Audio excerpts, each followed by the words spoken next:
ব্যস্ত জীবনের চাপে নিয়মিত শরীরচর্চা করা অনেকের পক্ষেই সম্ভব হয়ে ওঠে না।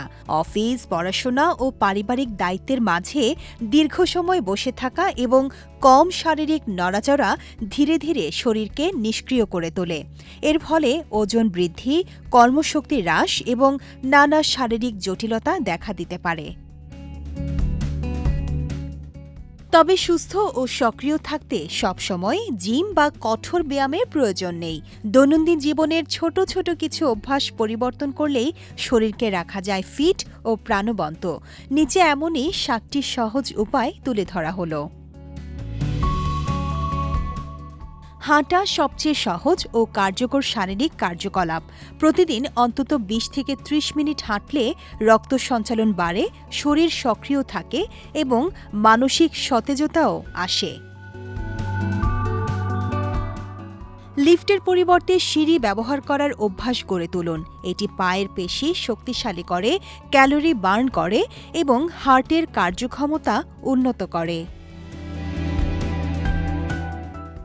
দীর্ঘক্ষণ বসে না থেকে প্রতি ৩০ থেকে ৪০ মিনিট পরপর উঠে কিছুক্ষণ হাঁটুন বা স্ট্রেচিং করুন। এতে শরীরের ক্লান্তি কমে এবং মনোযোগ বাড়ে। ঘর পরিষ্কার, রান্না বা কাপড় ধোয়ার মতো কাজগুলো শরীরকে সচল রাখার দারুণ উপায়। এগুলো হালকা ব্যায়ামের মতো কাজ করে এবং আত্মনির্ভরশীলতাও বাড়ায়। ফোনে কথা বলার সময় বসে না থেকে হাঁটুন। এতে অজান্তে শরীর সক্রিয় থাকে এবং দীর্ঘ সময় বসে থাকার ক্ষতিকর প্রভাব কমে। অতিরিক্ত মোবাইল, টিভি বা কম্পিউটার ব্যবহার শরীরকে নিষ্ক্রিয় করে। নির্দিষ্ট সময়ের বাইরে স্ক্রিন ব্যবহার কমিয়ে হাঁটাহাঁটি বা অন্যান্য কাজে সময় দিন। বাগান করা, নাচ বা ঘরের সাজসজ্জার মতো শখের কাজ শরীরকে নড়াচড়া করায় এবং মনকে সতেজ রাখে। এটি মানসিক চাপ কমাতেও সহায়তা করে। সক্রিয় থাকার জন্য কঠিন ব্যায়াম নয়, প্রয়োজন শুধু কিছু ছোট অভ্যাসের পরিবর্তন।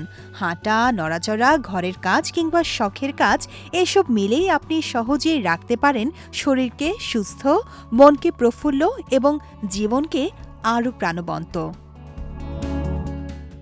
বিজয় টিভি নিউজ ডেস্ক।